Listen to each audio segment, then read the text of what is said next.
Alright guys, welcome back to the channel and this Savage Axis project series.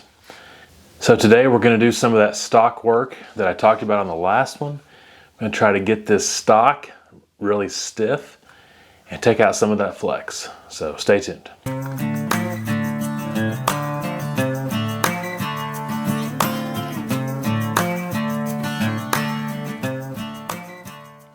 Now there's a lot of really good aftermarket stocks out there for the Savage Axis. In fact, one that has drawn my attention is the Magpul Hunter Light. And it's getting ready to come out and it looks like a really nice stock. But it's about $250 and I'm trying to avoid just turning this into just a big custom rifle build.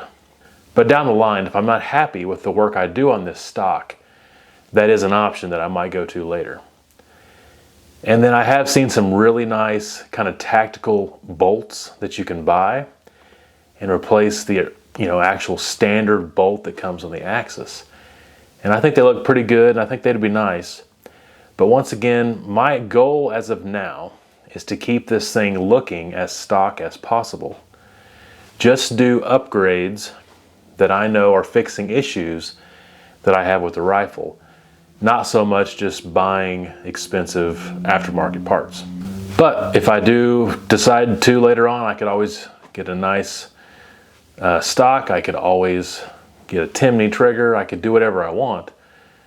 But the project as of right now is just to take a budget rifle, but keep it budget and just make really good improvements for very little money.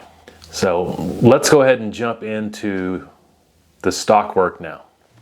Alright, so first step tonight, I'm going to take this out of the stock. I'm going to use this right here, this Rockite. Just mix it with water, dries in 15 minutes.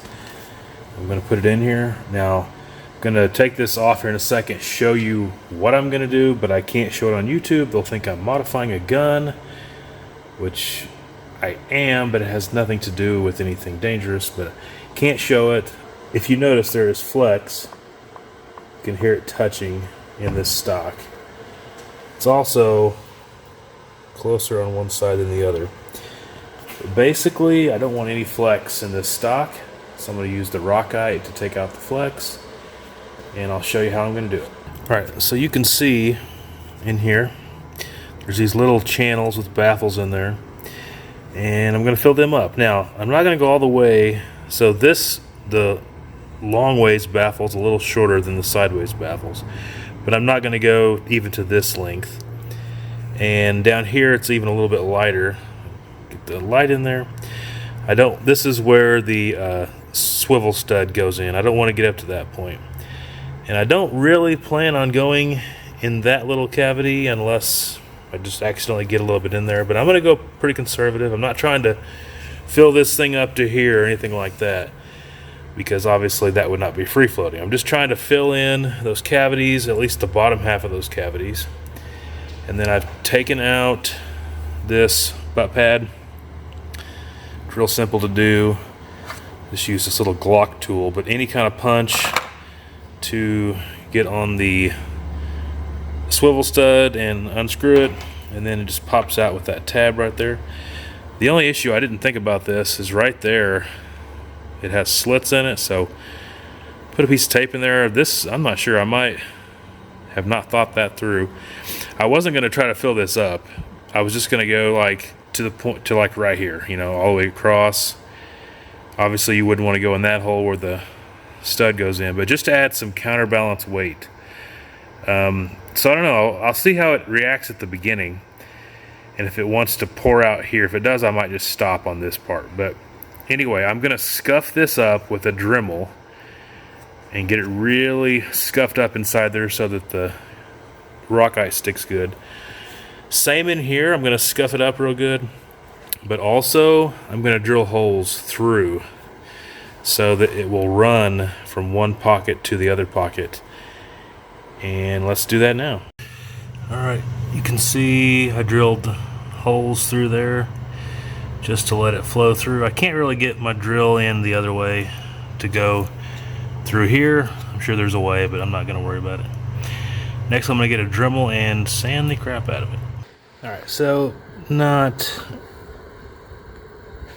a tremendous thing happened here, but I did just put a few lines of scuff in there just to kind of make it stick a little better. I'm going to blow out this and then we're going to get to it. Alright, got this thing pretty well level or extremely close to level, and I'm going to put a little bit of tape and mask a few things off, and then we're going to mix and pour. Got this taped off. This doesn't have to be great. I'm just keeping it off the sides of the gun. Got a little bit of Rockite in this measuring cup. That is not Gatorade, that's water. Just mix it and pour it. It did not go flawless, but I got it in there pretty well how I wanted.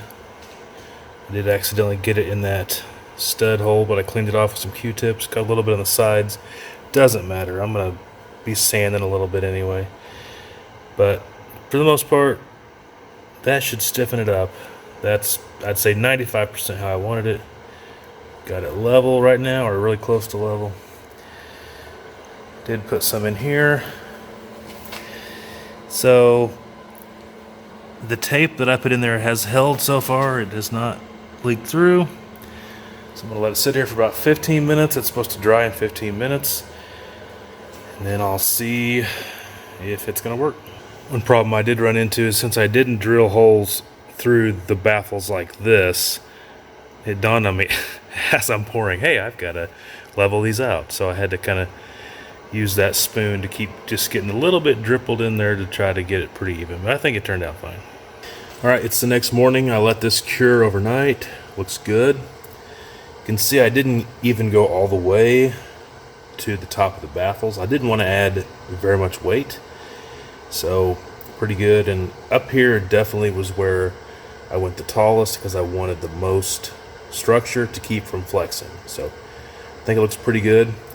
I am gonna sand out just a little bit in this on the sides, especially up here toward the front. And then also right here, this is where it touched the barrel. If it flexed at all, was right there. I'm gonna sand that down just a little bit. I guess before I do that, let me show you this. So I can just come off of here. Basically, it's balanced right there where your trigger is. That's the balance point now. It doesn't weigh much. I didn't add a whole lot. I'll weigh it once I'm totally done. But yeah, balance point's back here where the trigger is. After the barreled action, of course, goes on there, that'll move forward. But yeah, I'm pretty happy with everything so far.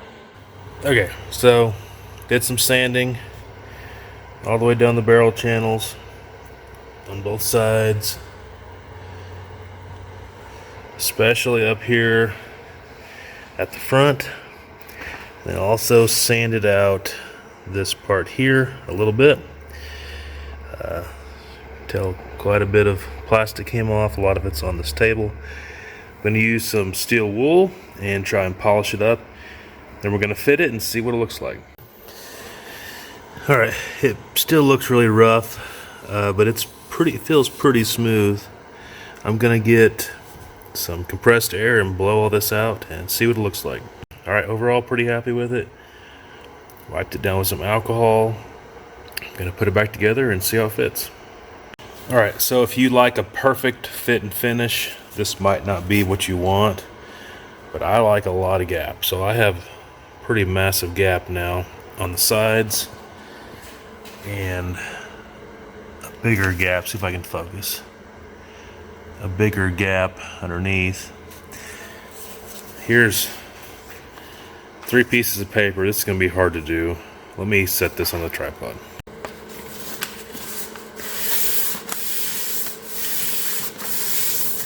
It's back together. Like I said, it's got a massive gap now all the way down. Might look a little crude, but it is free floated. I tested out the flex. There is some flex still, but when I squeeze up here, it doesn't touch the barrel unless I squeeze really hard. I cannot foresee a scenario where I'm going to have something that you know, right there pushing that hard. So it's perfect as far as I'm concerned. Really happy with it. So on to the bolt lift kit. All right, so I weighed the rifle after everything was done, and it came out to about 7.5 pounds. The balance point now is around the front action screw, not the trigger. So I did add about a pound because the stock rifle is 6.5 pounds from the factory. So now it's 7.5 pounds. But like I said in the first video, I would much rather have an extra pound than to have all that flex in the stock. So as of now, I'm really happy with the free floating that I did, that extra sanding. Really happy with the rigidity of the stock. And overall, I'm just excited about doing this. I'm having a good time. The bolt lift kit has not come in. It was supposed to arrive today. Hopefully tomorrow it'll show up, and I'll definitely get that installed. But ahead of schedule, this Tally single piece base showed up. And so I went ahead and got it torqued down to spec. Kind of excited about that. On the next video, I will put the rings and the scope on, and we'll do the bolt lift kit upgrade. And I'll talk more about that in the next video, of course. Kind of explain why I picked the scope I picked.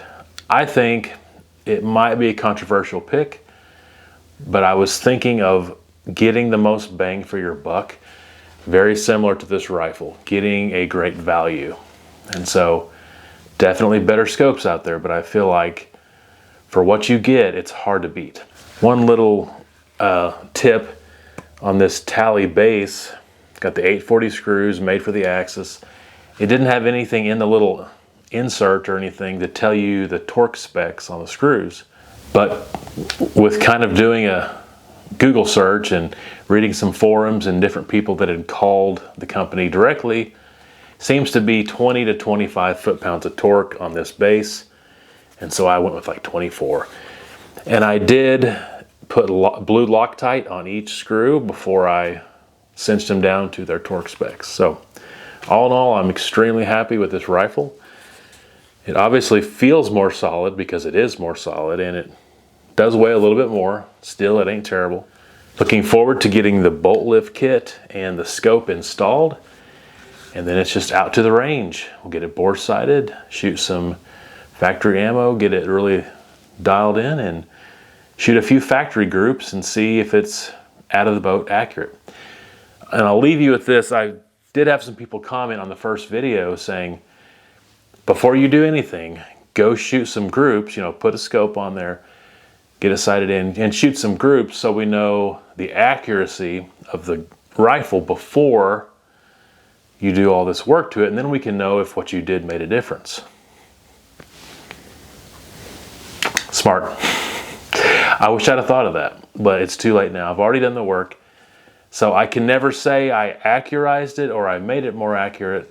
However, I think the end product will speak for itself, and I believe it's going to be an awesome rifle. I've got several new subscribers from the first video, so thank you for coming aboard. I'm excited to get this together. I'm excited to do several different reloads for it. Really got some interesting videos coming up, so stay tuned for that. If you haven't subscribed, please subscribe. Like this video, comment below. What do you think I should do? What do you think I've done right? What do you think I've done wrong? And hopefully you have a great day. And until next time, take care.